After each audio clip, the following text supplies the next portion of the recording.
Praise the Lord, Diamonds, and welcome back to Diamond in the Rough Ministries YouTube series. Today we're going to be discussing diseases and suffering. Now, man, hush. They got in trouble and they're in the cage, so that's where they're going to stay. You guys, I really don't know how I want to approach this topic. Because I can only talk to you guys about things that I have gone through. So I can't really talk to you guys about the disease situation. But I really feel like suffering yields, I really feel like diseases yield suffering, okay? So I want to talk to you guys more on the aspect of suffering and how it relates to diseases and how diseases relates to suffering. Now, in the Bible, it definitely talks about how Jesus healed a lot of people, even those who didn't necessarily follow him, believe in him, or even worship him, or even respect him as a person, okay? But Jesus healed everyone that he came in contact with, and Jesus is alive today. So just because he died on the cross doesn't mean that he's dead. He's not dead. He resurrected. He has the keys to suffering. He has the keys to hell, to death, to everything. Like, there is no more death, meaning when you die, it's not over. It's definitely not over. That's actually where life begins when you think about it. So when we're talking about suffering and longevity of suffering, I can only talk to you guys about what I've been through. And when I'm talking about suffering, I can say as far as losing somebody who had a disease and losing them and my suffering from that. I had a friend who had, HIV, and her life was very difficult. It's not one of those things where it's just like chlamydia or it's like gonorrhea or something like that. It's one of those things. She was actually born into it, and she suffered from a lot of turmoil and stress and depression, and a lot of times she just wanted to kill herself. She didn't want to be here, and I really couldn't relate to her. I didn't know how to talk to her. I didn't know how to help her. And I'm sorry. It makes me sad because it's just like, it's nothing I can do. You know what I mean? All I can do is pray for her. And even praying for her doesn't bring her comfort because she doesn't receive what I'm saying to her. You know what I mean? And I just wanted to talk to you guys about it. This isn't necessarily a vlog, but it kind of is a vlog because normally when I do my vlogs, I'm in my makeup studio. But today I just wanted to be able to just share my thoughts about diseases and suffering, not necessarily that I've gone through it, okay? I've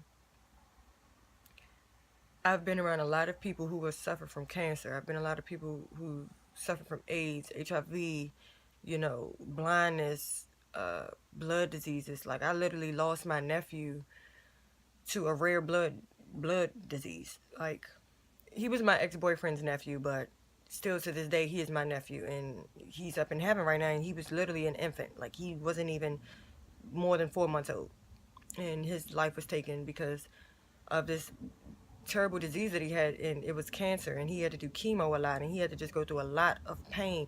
And when you think about it, and I know it's hard, but when you have a family member and they're suffering from a disease or they're suffering from an illness, the most selfish thing you can do is try to make them fight and stay if they don't want to stay.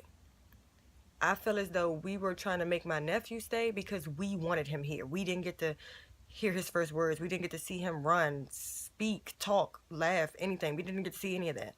But if it's causing them pain and suffering, do you really think that it's okay for us to just be selfish and keep them here? Like, God lends us people. You know what I mean? Think about it like this. You're in heaven before you even come to earth. You're God's. You belong to God before you even come to earth. Now, when you come to earth, we're being lended. We're only here for a season. We're only here for a moment of time. That's it.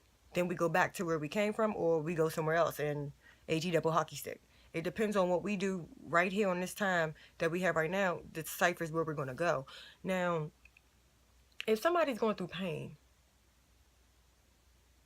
if you were going through pain and it was excruciating, would you want to stay? Would you want to sit there and be plugged up to a tube all day? Would you want to sit there and not be able to go out and hang out with your friends or tell your loved ones that you love them? You can't do anything. All you're doing is sit there and you're causing them pain and turmoil. And today's not really a discussion where I'm just saying, oh, fight the good fight. Today is one of them discussions where it's like, trust God, okay? God knows what he's doing. God knows everything that's going on. He knows that you're suffering. He knows that you have a disease. He knows that you're in pain. But it's what you do with it. There are plenty of people who have AIDS or who have, HIV or who have any type of disease or sickness, and they get through with it just fine. And I'm not saying that you're necessarily the person to do that. And I'm not saying that if I was in that position, it would be easy for me either. But I would definitely want somebody to tell me how life goes on. Like, that's not it. Like, if God wanted that to be it, he would have just gave you the disease and you would have died right then and there.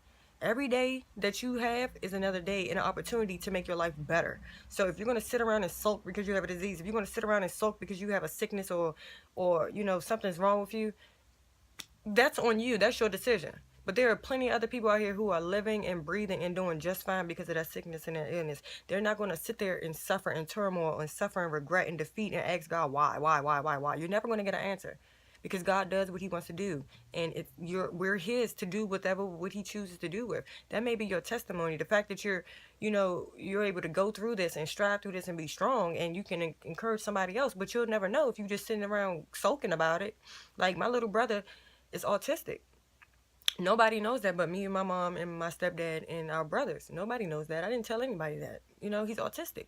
And I really feel as though God didn't do it to punish him. God did it to give him a testimony, because my mom is very impatient. Now she is forced to be patient because she has my autistic brother. She has no choice but to be patient with him. She has no choice but to slow herself down and to be more tolerant and to be more even-tempered and have self-control, because she can't just kirk off just because he doesn't get things right or he doesn't speak properly or he doesn't, he talks with his hands. She can't do nothing about that. She can't question God about it either. All she can do is sit there and thank God for him, because he's an angel. He's teaching me humility. He's teaching me how I need to cherish what I have and how I need to be grateful and how much I love him. I love him more because he's this way, because he's teaching me like a child. He's only 3 or 4 and he could teach me things that I never knew. But it's about patience and tolerance. And yes, I can't sit here and say, I have AIDS or anything like that, but I can definitely say that I've suffered because of my family members having these things, and there's nothing I can do about it. But all I can do is thank God for them, that they're still here. God wouldn't give somebody something that they couldn't deal. So that's all I wanted to say to you guys today. I hope that this helped you, and I want you to really just think about it in a different aspect than what you're thinking about it. Like, oh, I'm suffering. Are you suffering, or are you suffering because you want to suffer? Because there's somebody out here who has a lot worse than you. A lot worse. A lot worse. You probably have AIDS and you can still get up and go to work every day. You got people who have HIV and who have AIDS and who have all types of diseases, and they have no medical care. They have no home. They have no family. They have no nothing. All they have is themselves. Think about that, okay? So that's it for today. I hope you like and subscribe to this video. I'm sorry it was a little different than my normal videos, but I really wanted to talk to you guys about it because I wanted to release the pressures that I felt of my little brother being autistic. Because it's a lot to deal with. It's a lot to deal with, and it's very tedious. But it's nothing I can do about it. All I can do is thank God, because he's using him to get to me and my mom and teach us patience and tolerance and humility. So that's it for today. I love you, diamonds, and I hope you come back next time. Also, I just started a Ask FM, meaning it's like an Ask website that I'll be posting in all my description boxes below, so you can ask me questions or send specific things that you would like for me to pray for you about, and I can do it online, or I can make a vlog and do it for you, or I can just pray for you and email you and let you know that I've already done so. But it's just a way for us to connect if you want to connect anonymously rather than having to leave a comment or anything below. So like and subscribe to this video. Also, I listed my Snapchat, Facebook, Instagram, Twitter, and Periscope that I just created. And I'm always on Periscope, so you should definitely check me out. So I'll see you next time. And remember, pressure creates diamonds, and you're a diamond in the rough. And I'll see you next time. Bye. Be blessed, diamonds. I love you.